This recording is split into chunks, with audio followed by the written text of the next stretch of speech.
এই জায়গাতে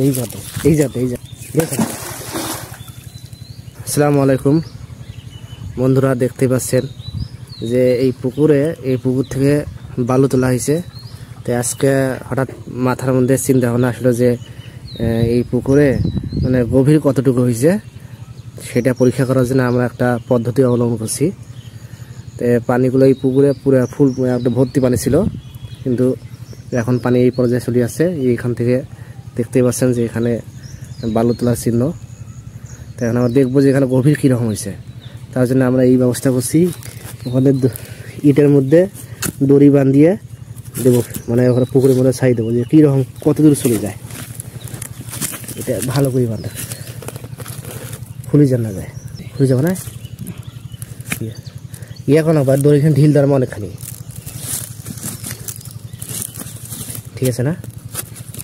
মানে ঢিল দেওয়াকে এখানে অনেকখানি ঢিল দেওয়া লাগবে, তা নাহলে কিন্তু যাবার নাই। অনেকখানি ঢিল দিয়া দড়িখানে অনেকখানি ঢিল দিয়ে ছাই দেওয়া লাগবে, নাটক খাইবে। এটা খুল দিছে না তো,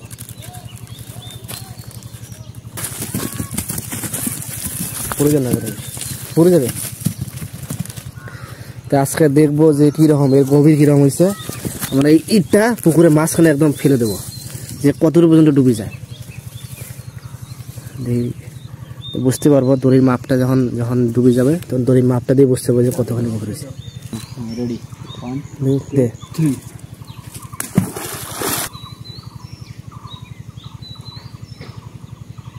তোল তো, আবার তোল দেখি নাম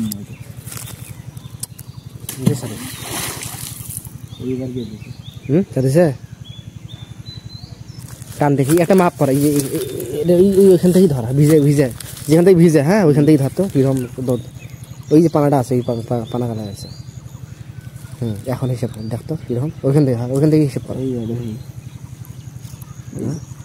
তার মানে মাটি লাগছে কি, ঠিক আছে তো আছে রে। একটা কাজ কর, এই জায়গায় হ্যাঁ যায় যায় না তো।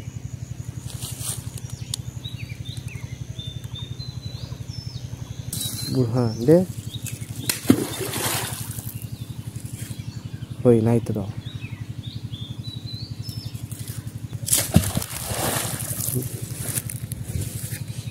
জাল ভিজে দেবে। হ্যাঁ সকালে করবো, জাল করবো। তা আপনারা দেখতেই পাচ্ছেন যে ভাবছিলাম হয়তো বা বিশাল দেওয়া আছে, অনেকে এক বাঁশ দেওয়া হইবে। কিসের এক বাঁশ দেওয়া? কিন্তু আমি নামলে মনে হয় আমি ডুবে যাবো না। এক মানুষ দেওয়া হইতে পারে, গর্ত হইতে পারে। তা কই তার, আমি তো ভাবছিলাম যে এক বাঁশ, আন্দাজি মানুষের মুখের কথা বিশ্বাস ঠিক না। এক বাঁশ দেওয়া হয় কোনটা আন্দাজি মানে।